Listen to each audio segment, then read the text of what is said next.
The first thing that struck me was the smell. A faint trace of men's cologne, one I didn't recognize, lingered in the air as I walked into the bedroom. It wasn't mine, that much I knew, and it sure as hell wasn't something Emily ever wore. It was subtle, almost like someone had tried to air it out, but once you catch something like that, it sticks in your nose, in your brain, gnawing at you like a splinter too deep to pull out. I glanced around the room, scanning for something, anything out of place, but everything looked normal. Our bed made, her nightstand stacked with the same books she always meant to read but never did, a glass of water half finished. Maybe I was imagining things. Maybe my mind was playing tricks on me after another long day at work, but then my eyes landed on something that stopped me cold. The closet. It was slightly open, just an inch or two, which wasn't unusual in itself. But from that gap, I saw something. A hanger, barely visible in the dim evening light. One I was sure had been empty that morning, now holding a freshly pressed dress shirt. A men's dress shirt. Not mine. Not anything I had ever seen before. I felt a strange mix of adrenaline and confusion flood my veins, my heartbeat pounding a little too fast for comfort as I slowly stepped forward and pulled the closet door open. There it was, hanging neatly among Emily's clothes, as if it belonged there. Dark blue, crisp, ironed to perfection. And the worst part? It wasn't just a random shirt. It still had a dry cleaning tag on it. I reached out, my fingers brushing against the fabric, my stomach twisting itself into knots as I flipped the tag over. The name printed on it was not mine. At that moment, everything inside me went quiet. That eerie kind of silence when your body is already screaming at you that something is wrong, but your brain hasn't caught up yet. My jaw tightened, my breathing slowed, and I forced myself to take a step back, trying to process what I was seeing. There was no logical reason for this shirt to be here. None. I wasn't the type to borrow clothes. Emily didn't have a brother or any male friends who might have left it behind. And even if she did, what kind of idiot goes to a married woman's house and forgets a dry-cleaned shirt? The only answer left was one I wasn't ready to face. I turned, walking back into the hallway, my mind running through the possibilities, each one worse than the last. I needed something more, something concrete before I jumped to conclusions, so I did what any man in my position would do. I checked the laundry. I opened the hamper, digging through the clothes, but nothing stood out. Then I moved to the bathroom. My eyes scanned over the towels, the sink, the floor. And that's when I saw it.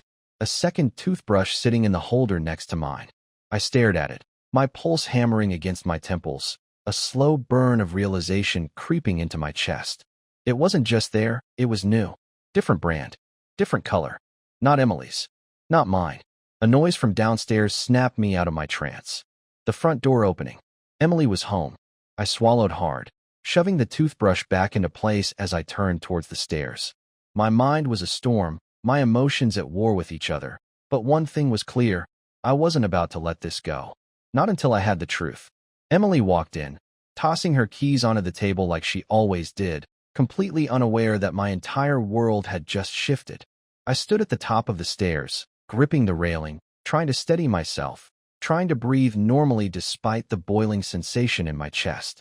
She was humming to herself, slipping off her shoes, acting like everything was just another ordinary evening, like she hadn't left behind someone else's shirt in our closet or planted a new toothbrush beside mine in our bathroom. I watched her for a few seconds, studying the way she moved, looking for something, anything in her expression that might give her away. If she had been with someone, she didn't look nervous about it. There was no hesitation in her steps, no guilty glances over her shoulder. I forced myself down the stairs, my jaw tight, my hands clenched into fists as I tried to figure out how to bring it up. I couldn't just throw the shirt in her face and demand answers. That would give her a chance to spin some excuse, turn it into something else, make me question my own instincts. I needed her to tell on herself, needed to push her just enough to see if she would crack. So I walked into the kitchen and leaned against the counter, keeping my voice steady, casual, like nothing was wrong. "You get everything done today?" She looked up from her purse, tilting her head slightly, as if surprised I even asked. "Yeah, just the usual. Work, grocery store, nothing exciting." Nothing exciting.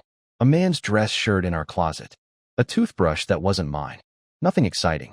I nodded, pretending to reach for a glass in the cupboard, buying myself another second to think. "That's good. Oh, by the way, I was looking for my hoodie earlier and noticed a shirt in the closet. Didn't recognize it. For a split second, a single goddamn second, her body went stiff. It was so quick that if I hadn't been watching her closely, I would have missed it. But I didn't miss it. She recovered fast, turning back to her purse, shrugging like it was the most normal thing in the world. Oh, that? Probably my dad's. I borrowed one from him a while back when we visited, must have forgotten to give it back. I didn't respond right away. I just let the silence stretch between us, watching how she avoided making eye contact, how she suddenly seemed too interested in rearranging the things in her bag. She was lying. I knew it. I could feel it. Her dad hadn't been to our house in months, and even if he had, why the hell would he bring a dry-cleaned dress shirt and hang it in her section of the closet? It didn't make sense. I swallowed the anger rising in my throat, exhaling slowly through my nose. That's weird. It had a dry-cleaning tag on it. Looked fresh. She finally looked up, her eyes narrowing just a little. Yeah, I had it cleaned. Didn't want to return it all wrinkled. She was too quick. The answer was ready before I even finished my sentence. That wasn't how people responded when they were telling the truth. That was someone who had prepared something in case they got caught. I nodded, keeping my face unreadable, letting her think I accepted it. Makes sense. Her shoulders relaxed slightly, just enough for me to notice. She thought she was off the hook. I took a sip of water, keeping my tone light, controlled. Oh, and I saw you got a new toothbrush. Different brand than the ones you usually buy. There it was again. That split-second hesitation. The stiffness. Another lie forming before the words even left her mouth. Yeah, the store was out of the usual kind, so I grabbed a different one. I let the silence settle again, pretending to be thinking it over, pretending to let it go. Huh, just looked like a guy's toothbrush, that's all. Bigger handle. I saw it happen. The slightest flicker of panic in her eyes before she forced a laugh, brushing off the comment like it was nothing. Oh, come on. It's just a toothbrush. You're acting weird. I was acting weird. I was acting weird. There was another man's clothes in our home, his toothbrush in our bathroom, and somehow I was the one being strange. I clenched my jaw, swallowing the bitter taste of rage that was rising up. If I pushed too hard, she'd shut down, start making accusations about me being paranoid, turn this whole thing around on me. I had to play the long game. I forced a chuckle, shaking my head. Yeah, maybe I'm just tired. She smiled, relieved, as if the conversation was over. But it wasn't. I watched her as she moved around the kitchen, humming that same damn tune like nothing had happened. But something had happened, and I was going to find out exactly what. Because if she thought for 1 second that I was just going to drop it, that I was going to accept those half-assed explanations without question, then she didn't know me at all. That night, I lay in bed, staring at the ceiling while she slept beside me, her breathing slow and steady, as if she didn't have a single worry in the world. I could feel the heat of her body next to mine, could hear the soft sound of her breath, and it made my skin crawl. Who had been here? Had he slept in this bed? Had she washed the sheets to erase the evidence? I wanted to ask, wanted to shake her awake and demand answers, but I knew I wouldn't get the truth. Not yet. The next morning, before she even woke up, I made my decision. I was going to follow her. The next morning, I got up before Emily, moving quietly as I grabbed my phone and keys from the nightstand. She was still asleep, curled up on her side, breathing evenly like she didn't have a single secret to hide. I stared at her for a moment, wondering how long she had been playing me for a fool, how many nights I had slept beside her while she was keeping another man's toothbrush next to mine. My gut twisted, but I didn't wake her. Instead, I went downstairs, made a quick cup of coffee, and sat by the window, watching the driveway. I needed a plan, and I needed to be smart about it. If I confronted her now, she'd lie. I knew that already. If I asked too many questions, she'd get defensive, accuse me of being paranoid, find a way to make me feel like I was the problem. I had to catch her in it. I had to see it with my own eyes. Emily's routine was predictable. She left for work around 8:30, always took her car even though her office wasn't far, stopped at the same coffee shop most mornings. If she was meeting someone, if she was hiding something, there would be a pattern. I just had to follow it. When she finally came downstairs, I was already dressed, my car keys in my hand. She barely glanced at me as she poured herself coffee, scrolling through her phone like she always did. "You're up early," she said, not even looking up. I took a sip of my coffee, forcing myself to sound casual. "Yeah, Got some errands to run before work." She nodded, barely interested, like she had no idea I was standing there thinking about every lie she had told me in the last 24 hours. She moved around the kitchen, packing up her things for the day, completely unaware that I was about to follow her and find out exactly what the hell was going on. By the time she left the house, I was already in my car, parked a little further down the street, engine running as I watched her pull out of the driveway. My hands were tight on the steering wheel, my heart pounding harder than it should have been for something as simple as following my own wife. But this wasn't simple. I wasn't just following her. I was confirming something I didn't want to believe. She drove like normal at first, heading toward her office, stopping at the coffee shop just like she always did. I parked across the street, my hat pulled low, my sunglasses on even though it wasn't that bright out. She went inside, ordered her drink, and for a few minutes, everything looked normal. But then she didn't leave right away. She stood near the door, checking her phone, looking around like she was waiting for someone. Then he walked in. Tall, maybe late 30s, well-dressed. Not just some random guy grabbing a coffee. He walked straight to her, and the moment she saw him, her face lit up in a way I hadn't seen in months. She smiled, leaned in just slightly, and just like that, the air in my lungs felt like it had been sucked out. I gripped the steering wheel so hard my knuckles turned white, watching as she touched his arm lightly, laughing at something he said. It was subtle, but it was intimate. She wasn't meeting a coworker. She wasn't catching up with a friend. I knew that kind of body language, that kind of chemistry. They sat down, talking, their heads close together, and I could feel my pulse hammering in my skull. I wanted to go in there, flip the damn table over, demand answers, but I forced myself to wait. Rushing in wouldn't do anything. I needed more.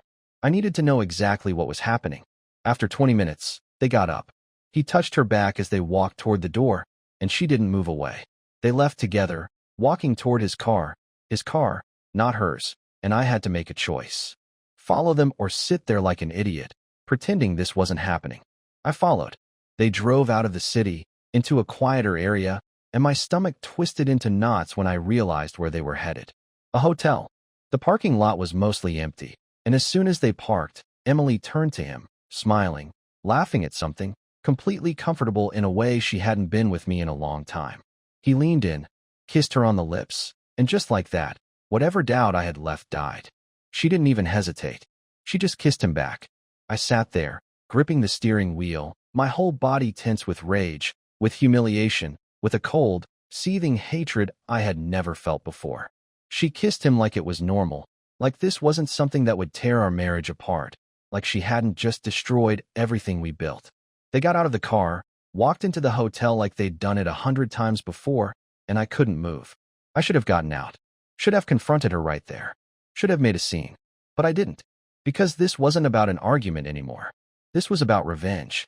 I sat in my car, gripping the steering wheel, my jaw locked so tight it felt like my teeth would crack. Emily and this man disappeared through the hotel entrance without hesitation, without even a glance around like they were worried about being seen. That meant they'd done this before, that this wasn't some one-time mistake, some moment of weakness.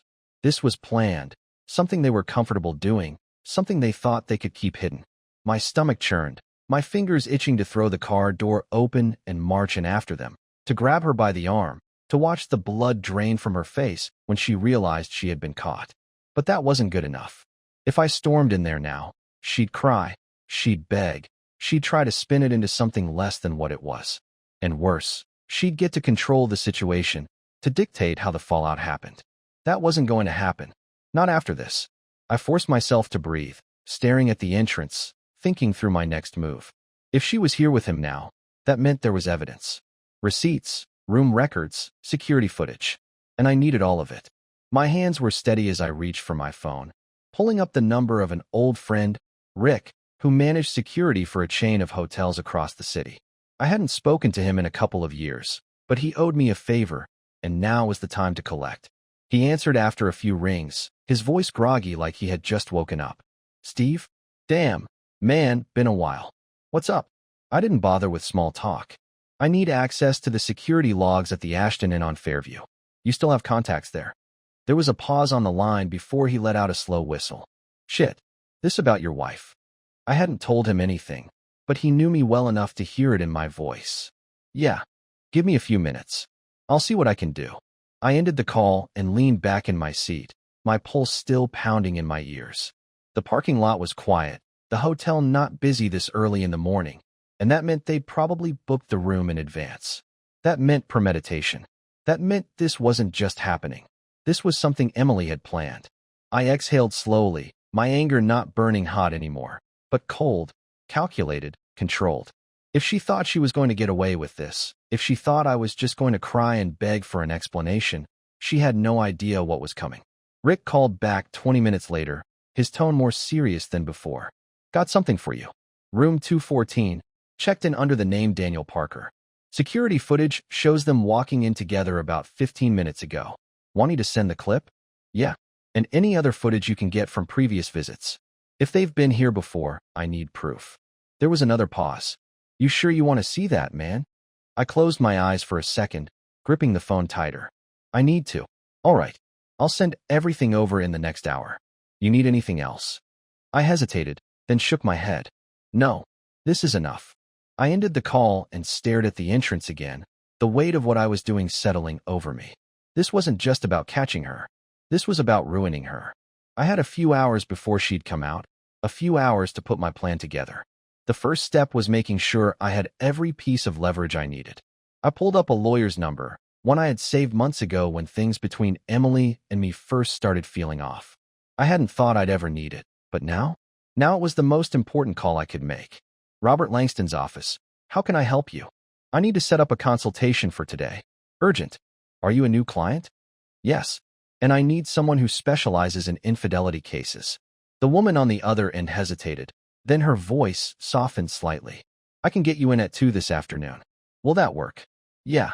I gave her my information and ended the call, my mind already working through the next steps. If Emily thought she was going to walk away from this without consequences, if she thought I was going to let her play the victim in all of this, she was dead wrong. I wasn't just going to leave her. I was going to break her. I sat in my car, my fingers tapping against the steering wheel as I waited. The footage Rick had promised came through a few minutes later, and I forced myself to watch. The grainy security feed showed Emily and the man, Daniel Parker, apparently, walking into the hotel like they belonged there, like they had done this before. She wasn't looking around nervously, wasn't hesitating. She was comfortable. She knew what she was doing. My stomach clenched as I watched her smile up at him. The way she reached for his arm casually. The way he touched the small of her back like he owned her. This wasn't some mistake, some fleeting lapse in judgment. This was deliberate.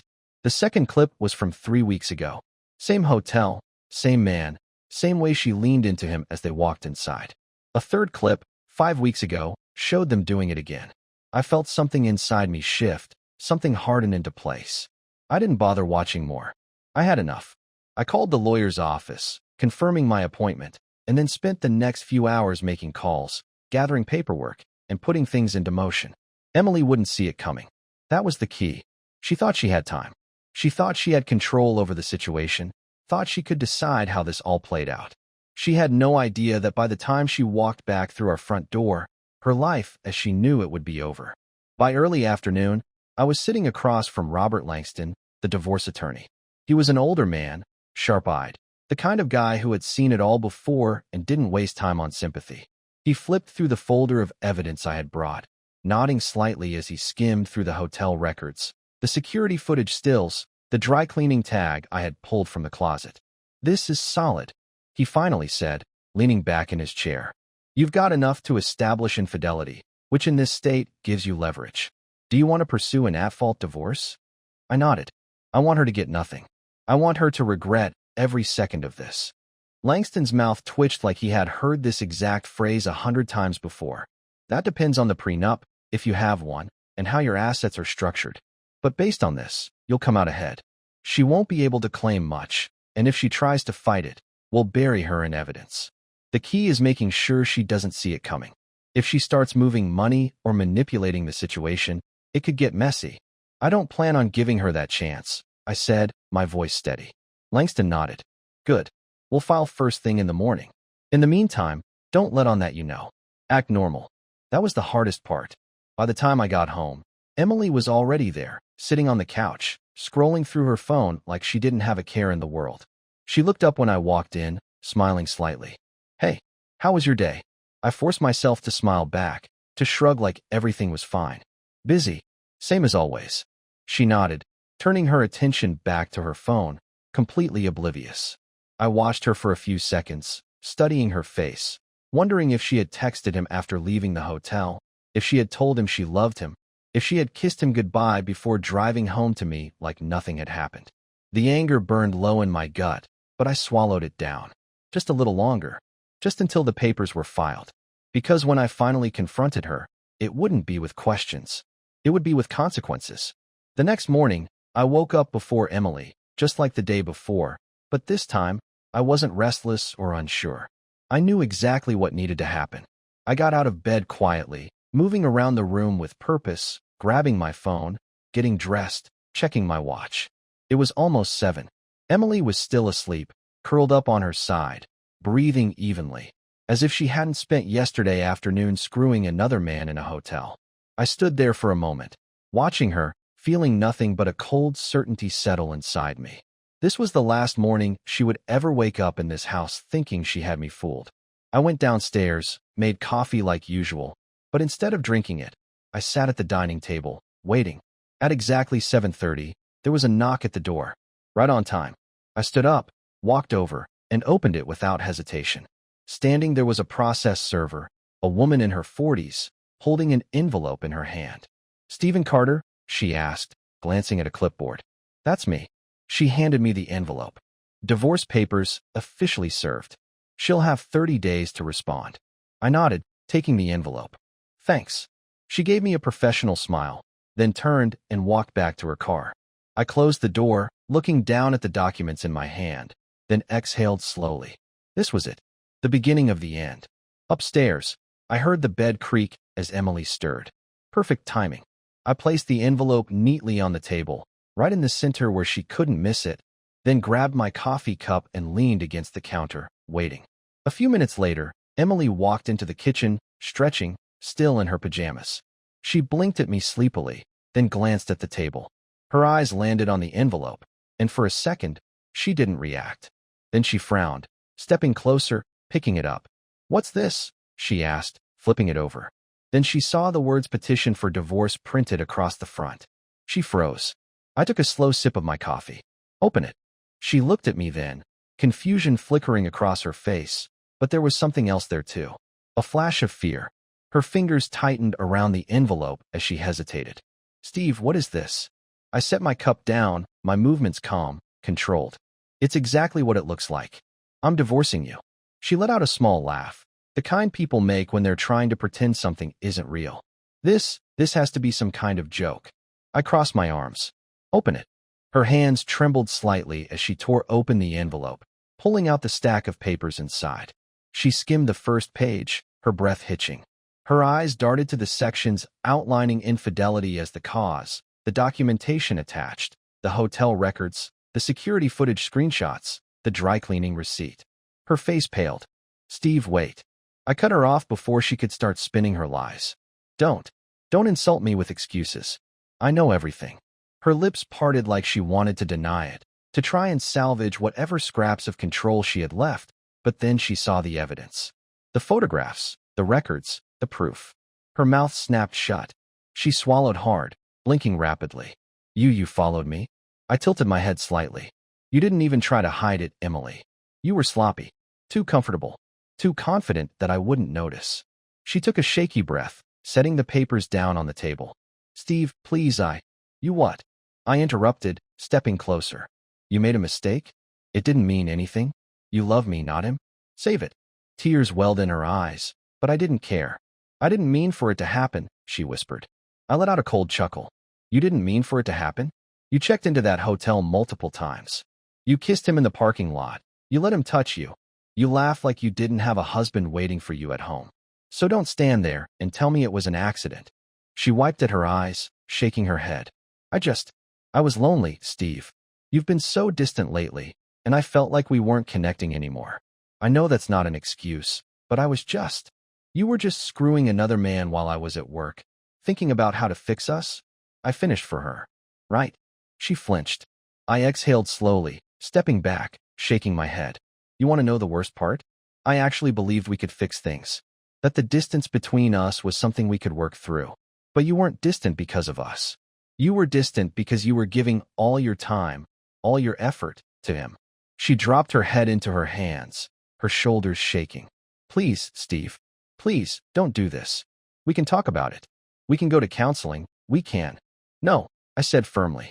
She looked up, eyes red, desperate. But we've been together for so long. I made a mistake, but it doesn't have to end like this. I met her gaze, and for the first time in months, I felt nothing. No sadness, no longing, no hesitation. It already ended, Emily. The moment you let him touch you, the moment you decided that our marriage wasn't enough for you, you ended it. She pressed her lips together, her breathing uneven. What happens now? You move out. The papers are filed. You'll get served officially by the end of the day. My lawyer will contact yours.